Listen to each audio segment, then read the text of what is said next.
Period 7 starts in 1890. It ends in 1945 with the end of World War II. And this is a critical time period of American history. Think about it. You have World War I in the 1910s, World War II in the 1940s.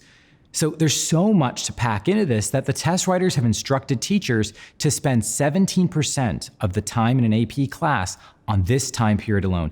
That makes period 7 the single most important time period for the AP test. Let's start with key concept 7.1. It says, growth expanded opportunity, while economic instability led to new efforts to reform U.S. society and its economic system. The Second Industrial Revolution continued through the 1900s, and as America became more industrialized, it was flooded with all these cheap goods that a new middle class was eager to buy up.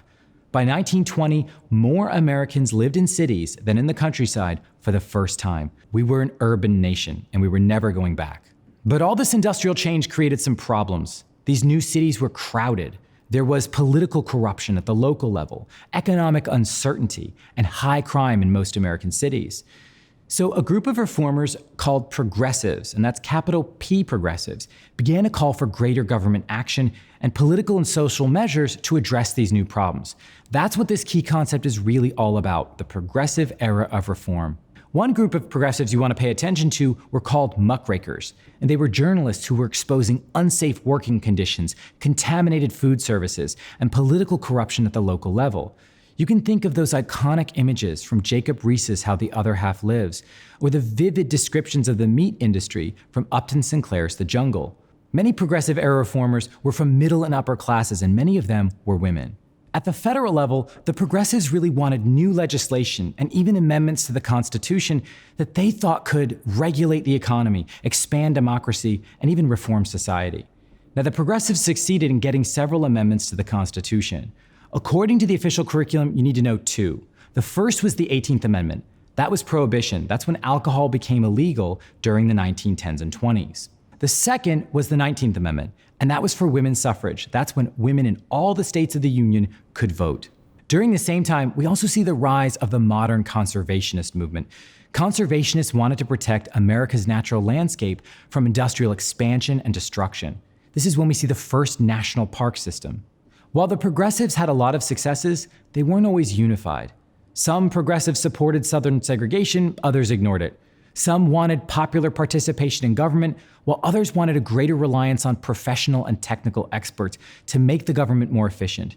Some wanted sharper restrictions on immigration, and some wanted more of an open-door policy. The key concept talks about economic instability, which led to new efforts to reform U.S. society and its economic system. And what they're talking about, of course, is the Great Depression. Now, there's all sorts of things to know about the Great Depression, the kind of psychological effect it had on society, what its causes were, how it affected different regions of the country at different times. But what the course description wants you to know is about the New Deal, the solution offered by FDR in the 1930s. And what President Roosevelt was doing in the New Deal was responding to all this unemployment and social upheaval by trying to transform the US economy into basically a welfare state, redefining the goals and ideals of modern American liberalism. The New Deal tried to end the Great Depression by using government power to provide immediate relief to the poor, stimulate a long-term recovery, and reform American economy permanently. Now, there were radical and populist movements that pushed Roosevelt from the left to do more, and there were conservatives from the right who pushed him to do less. And in Congress and the Supreme Court, they tried to block a lot of the New Deal's laws. The New Deal did not end the Great Depression. In that sense, it wasn't a success. But it did leave us with a legacy of reforms and regulatory agencies, and it helped realign American politics. This was the time when many ethnic groups, African Americans, working class communities, formed almost a permanent alliance with the Democratic Party.